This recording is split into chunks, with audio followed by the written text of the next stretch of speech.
Ladies, gentlemen, everyone in between, welcome back to Talking at Six. I am your host, 1-6, aka the unidentified black male, aka Go Goats, aka Trickle Down Podcasting, aka Remember Spike TV, aka American Pie the sitcom, aka Three Seasons in a Movie, aka Nobody ever went to class, aka rabies aren't steroids, aka I wanna lay you down and give it to you in your neck, aka sloops and ladders, aka Bad Castle minus the hassle, aka Alex Moran with the master plan. In today's episode, I'll be discussing slash reviewing the TV series Blue Mountain State, which aired on Spike TV from 2010 to 2011. And for those of you that aren't familiar, Blue Mountain State is a show about a college football team from somewhere in Colorado. Like, I don't think they ever fully say the city, but they do definitely mention they are in Colorado. It's a college football team, legendary team that is headed up by Coach Marty Daniels, and who has a legacy, like won multiple state titles as coach of this team, and they've been a great team. But it mostly follows like the college football career of Alex Moran, who starts season one as a freshman. He's the new backup quarterback for the team. Like, he's a rookie. He's his first freshman season. He's the backup quarterback. It Season one mostly focuses on him and the new running back Craig Shiloh for season one. Which, go ahead and get that out of the way. Craig Shiloh doesn't return for season two because he transfers to Georgia to play football there, which Coach Marty Daniels is pretty upset about. But then they also get a new quarterback for season two, in the form of Radon Randall. But we'll get into that later. Back to season one. Season one is mostly just like it's Alex. Like, he's classic. Like, essentially, imagine like I said, American Pie the series. Imagine Van Wilder if he actually played football. And essentially, who Alex Moran is, like, he's a giant slacker. He's just there to college to enjoy his youth, like enjoy his days. He's just there, like, yeah, he's decent at football. He's a good football player, but he intentionally like sabotages himself, does just enough to get by as the backup, does just enough to qualify as the backup, and at one point it actually almost backfires on him. He gets put back to third string, which he absolutely hates because that gets him put on special teams. So essentially, he's just like holding the ball in place for punts, which for the kicker, not punts, for field goals with the kicker Harmon, and like he has to practice. He has to practice. He goes from being backup practice, which ultimately does nothing, to special teams practice, which is a lot more like effort than second string, because he doesn't like put enough effort in the team. The coach like moves him down to third string to teach him a lesson out of like, you're a great kid, but you got to stop slacking. Like, you got to stop intentionally sabotaging yourself just because he's essentially like I said, he's basically Van Wilder. He does like just enough to get by. He's going to skate by on as little as possible, and just like he ultimately doesn't want to go to the NFL. Like, this is like a legacy team that's like a lot of their players are really great and are like super high level, high caliber. Like, a lot of them go on to play in the NFL, and ultimately his goal is just like, yeah, I'm gonna go to college, play college football, have a decent career, and then when college is over, I'm gonna go back to like I believe he's from Wyoming. He's gonna go back to Wyoming and be a gym teacher. Like, he has no real plan to do anything after college. He has no real plan to do anything with his life. He's just like there to have a good time and just gonna live a I don't want to say tragic, but like just the basic boring middle class life. He doesn't have goals of being the top, to being a star, which directly contradicts the captain of the team, Thad Castle, who is a defensive player, who his goal is to be the best ever. His goal is to go on to play in the NFL. Like, he's almost seen as the antagonist, but he's kind of like a frenemy to Alex. Like, season one, he's really like, well, now it's because he hates freshmen in general. He's an upperclassman, and so he hates the freshman. He hates that he's a slacker. He hates that like he's not putting effort. That gives his all to the team. All that cares about his entire life is his football team. Is all he cares about. Is all he thinks about. Is all he wants in life is to be successful in football and to be the greatest. But the fact that Alex is like there and doesn't actually try and doesn't put forth any real effort directly like is in direct conflict with Thad's values and Thad's views, and ultimately like makes Alex the target of a lot of Thad's like anger in season one. There's also Craig Shiloh, who was like becomes he's friends with Alex because they're both freshmen. They both start at the same time, and I believe they're roommates. I'm not no, they're not roommates, but like they both start joining the team at the same time. And Craig Shiloh is essentially like he's a great running back. He's first stream. He's basically one of the future stars of the team. But him and Alex also collide, and Alex is like telling him to relax and try to just enjoy life, enjoy your freshman year, enjoy your college. Where Craig Shallow's whole thing is like his focus is on going to the NFL, making career.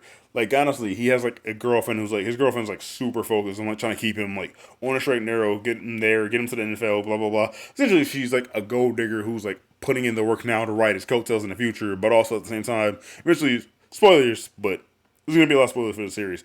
But spoiler for season one, eventually like he finds out that she's been cheating on him the whole time. The entire time they're in college, like she's constantly cheating on him. She's constantly like she's a terrible girlfriend. She's just using him. She's like I said, future gold digger. She's using him now, like getting in now. So when he eventually becomes successful in the future, she gets all the benefits of it then. But honestly, she's a horrible person. Season one of the show is like it's funny, it's not peak. Like the show gets way better in season two when they lean way more into the comedy with all the characters. Because season one, like essentially, Craig is there, like Shiloh is there to be the straight man for everything. Like Alex is there to be the straight man for that because that's kind of crazy and kind of stupid and extremely stupid, and, like really football brain. But then Alex is there to be the straight man for Shiloh because Alex like has a better view of the world, is more aware of like, hey man, your girlfriend sounds terrible. Like he's like essentially trying to get him to live and like lighten up a little bit, enjoy life more. But Shiloh's like insanely like focused and like determined and one track mind and has to be the greatest and like all this.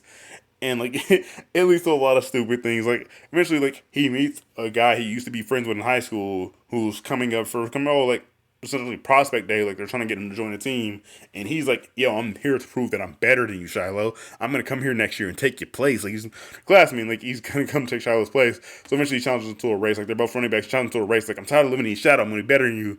So Shiloh essentially goes to try to like take steroids so he can like cheat when the race goes to Thad's room to get steroids. Turns out what he steals from Thad aren't actually steroids, they're rabies, which Thad takes before big games to give him a boost, like competitive wise, to like make some crazy. It's like they're not actually steroids, they're just rabies. So he's like almost a crazed, like essentially a crazed animal. But like there's like a lot of funny, wacky moments in the show, and it's like it's really insane. Like I've seen it referred to as like American Pie the series, but also like it's like way crazy. Like this is like so if you've listened to my past episode about the movie Fired Up or like just how like I talk about like slacker comedies and like slacker/stoner comedies, how like over time like they've dumbed down like movie wise.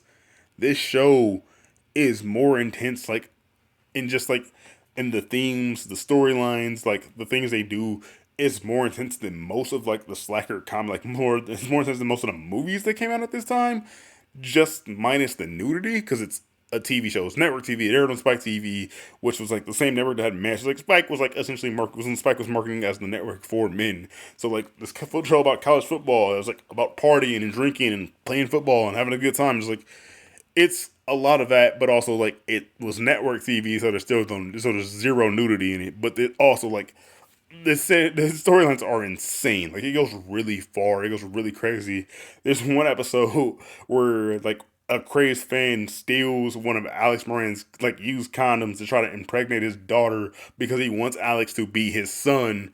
And so like he's gonna do whatever to make sure Alex becomes, if not his son, like his son-in-law. Like he tries to make Alex part of his family no matter what because he's so obsessed with the team and he wants to be part of Blue Mountain State, but he couldn't play. Like he's too old to play football, but he also wants like some connection to the team in some way. Like he wants Alex to be part of his family. He's so obsessed with Alex that he wants him to be part of his family. It's insane things like that happen. It's so wacky. There's also Sammy Cacciatore, who is Alex's best friend, who becomes the mascot of the team.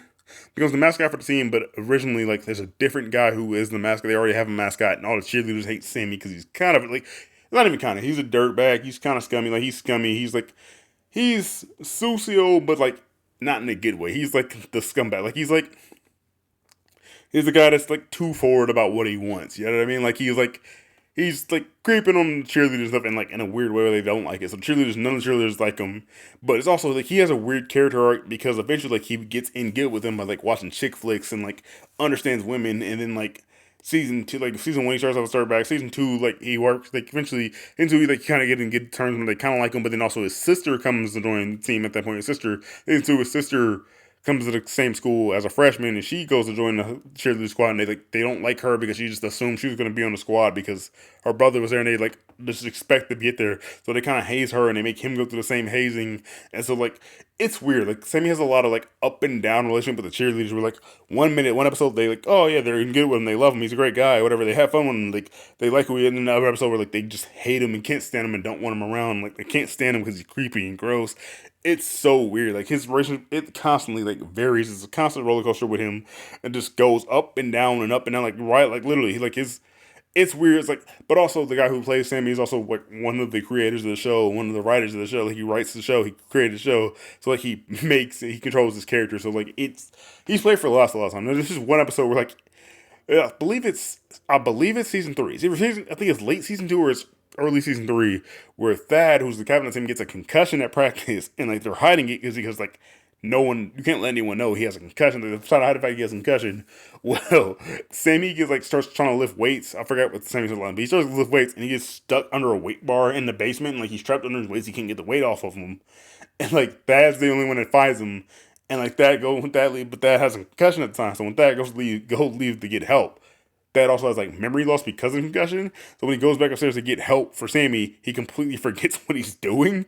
So Sammy's just like trapped in the basement under a weight bar for days on end. Like it's insanely stupid, but like super funny, like kind of like just wacky, over the top, like just insane plot line. But like that's pretty much the full episode. Just like Dad trying to hide he has a concussion. Also, Thad needs to get help for Sammy because he doesn't want to know Sammy's down there. But also, Thad keeps forgetting Sam. Oh, keeps forgetting about Sammy. He just keeps forgetting everything. I actually believe that's season three. But like season two, like season one is like it's not bad. I won't say any season's like oh horrible, unwatchable. Season one is like it's cool. It's like okay, this is pretty good. Like if you're like I said, like this is from 2010 to 2011, so this hit like the perfect time for me. This is me like prime high school years, like prime like young early like oh man, like it was Spike TV, so it was prime like young dude humor, like 18 to 20, like 18 to like 25-year-old men humor. This is really gonna hit with men. Like if you're a dude, like watch the show. Like it's honestly made me wish I played football in high school, but I realized like, oh, this is also like super unrealistic with some of these shit with some of this, like some of the levels it goes to. It's just wacky, like overhyped, completely played for humor, but it's hilarious and really great. But but it's like honestly, it's worth watching. Like it's worth a good laugh. Like go in, turn your brain off, watch something dumb, just laugh at it. Don't like expect something super great and over. Like it's not super PC. It's not super like politically. It's not politically correct. It's not super right. Like it's a lot of stupid. But like the characters who say like dumb, wrong things are clearly supposed to be like.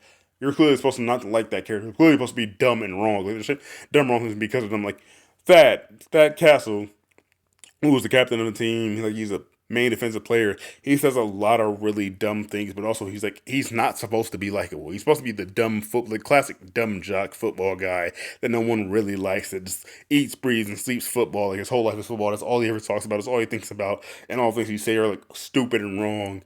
And so it's like he's like, yeah, when he says something wrong, it's like, oh man, you like it's almost like he's like not supposed to be liked anyway. So like you don't essentially you don't get offended when he says something like politically incorrect because like that's who he is. Like he calls women sleuths. Like his whole thing is he's like an idiot. Like you're supposed like even like everyone knows it. Everyone you're not supposed to like him.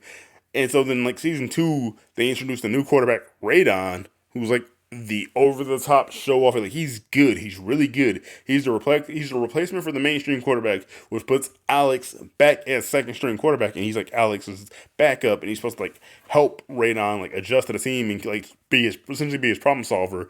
But like Radon's like also like super dumb, over the top, like doing way too much. He's almost like essentially I don't really know a lot about like kind of feels like what like people were saying about Chad Ochocinco around this time. Like where Chad Ochocinco was like super over the top and flashy and show offy. Essentially what Radon is. To the point of like before like the week leading up to their rival. Like they have the game where their rival where they're playing their team they're playing the rival team. The week leading up to that game, Radon like Thad and Radon go on a radio show and they're supposed to morning radio and they're supposed to promote the game. While there, Radon puts $1,000 bounty on his arm. He's a quarterback. He puts $1,000 bounty on his throwing arm for the game. It's like, yeah, if any team for the other team, any fan from the other team can get his arm, like can break his arm or get his arm, he'll give him $1,000 to the point where like he literally tapes $1,000 in $100 bills to his arm, and if you can come grab him, you get to keep him. To the point where like someone from the enemy team, like a fan from the enemy team, shows up to their practice and like attacks Radon in practice. It gets like so out of hand to the point like the coach actually makes Radon like, all right, you're staying with me. You're staying at my house until the game. Like, I can't trust you to be out there alone. Like, you're gonna get hurt. We can't afford to lose this game. Like, it gets so serious. So eventually, like, him and coach end up having Radon and coach end up having a bonding moment where like Radon realizes like his dad wasn't really around, so it was like his coaches were always like his dad. But then once he was no longer like useful to them, they kind of abandoned him. So like he has abandonment issues.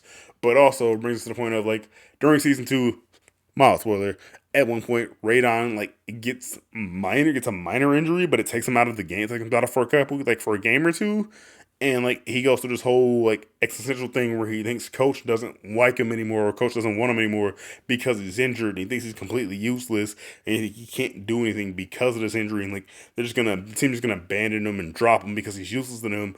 Whereas like essentially it's a lot of like psychological trauma with him because he equates his only equates his value in life to being good at football, and it's a whole thing which is honestly surprisingly deep for this show. Like it kind of like you wouldn't expect that like storyline from this show with how dumb it is. Like literally, there's one episode called Marathon Day where it's like a tradition on campus where basically like you just drink all day. Like it's like you drink all day. If you spend the entire from sun up to sundown just drinking, getting trashed, and like you don't you don't do anything serious. You just get we just get wasted the whole time, and it's honestly like there's a lot of moments like that, but like the show was like super like not intense. Like it's funny, it's comedic. There's a lot of things played for jokes. There's a lot of stupidity. The show also like it got 3 seasons and then it got canceled. But then it also got a movie on Netflix that kind of ends the story. Doesn't full. It mostly like wraps up the story of that because it didn't get a season 4 because season 1 is Alex's freshman year, season 2 is his sophomore year, season 3, which is like the last season, is his junior year. But that also is Thad's senior year because Thad's a year ahead of him. And then they didn't get a season 4, so the movie Thadland, which is last I saw was on Netflix, might still be there. Blue Mountain State, Thadland or Rise of Thadland or something like that, is essentially Thad like dealing with he finally graduated college, like it's past his 4th year, he's past his senior year. He was supposed to go to college, but like he got injured in a dumb way. So it stops him from being able to go to the NFL, but honestly no one knows about it. So the whole thing is like that, like comes back to Blue Mountain State, tells them that he wants to throw a giant party to celebrate him against the NFL, but then at the end they find out that Thad actually got injured, so he's not eligible to go to the NFL, and so his ultimate plan is to, unalive himself. But like Alex finds a way to help him like get through that and live through it, like convinces him like to keep going and live through that, and he eventually like I think he like go I forgot where I don't remember where he convinces him to go, but he ends up like living on a beach somewhere like the rest of the days to hide out on a beach to like hide from the embarrassment. But ultimately like that completely fumbled it. But also this movie does what it does well, like it wraps up a lot of the stories. What does it wraps up like Craig Shiloh shows back up. He left after we was only in season 1, and he went to play for Georgia. He shows up at some point in the movie and like kind of ends his story. And then like Radon, who only played for season 2, was in season 2. He played, and I should forget to mention it. In season 2 of the story, like so, season 1, they make it to the championship game, they make it to a bowl game, and like their mainstream quarterback gets hurt. The main quarterback gets hurt, so Alex has to has to fill in for him after he was like running all night from the rival team and like running from the cops and like had a crazy night and ended up like had broken ribs. He ended up having to start the game, so they lose that bowl game. But in season 2, like they make it to the bowl game again because they had an undefeated season, and then I want to say they end up losing that bowl game too because Radon during the bowl game Radon gets hurt again, and that's like where season 3 starts off, and it's like, oh yeah, what happened to Thad? What they're interviewing him after the like lost whatever in the locker room. It's like, Thad, what happened to Radon? It's like, I don't know, he got hurt again because Radon isn't the character. The actor who plays Radon isn't in season 3. Radon as a character is not in season 3. They mentioned him that he got hurt during the bowl game again because the first time he got hurt, he like weird psychological trauma, like this weird trauma journey where he didn't want to play anymore and like couldn't play anymore and like it shook him, and so then he got hurt again during the bowl game, and so he's just completely gone. So season 3 is all about Alex being the starting quarterback and like him being the captain of the team because technically Thad wasn't coming back for a senior year because he was going to go for he like made himself eligible for the draft, but then he didn't because he got arrested for his whole shenanigans. He had some shenanigans on a boat where he got arrested, what made him ineligible to go to the NFL. So he's like, no, I didn't say I was leaving college and try to come back, and like he's uneligible to play for like the first like 2 or 3 games of the season, but then eventually he comes back, plays, and becomes the captain of the team again, takes over from Alex, and then season 3 ends with them getting disqualified, like a bunch of players getting disqualified from the bowl game, and so technically they lost against their rivals, but the rivals are like, oh, we didn't beat the real team because all their main players, like essentially all the main characters of the show, were disqualified from playing for random shenanigans that happened during the season.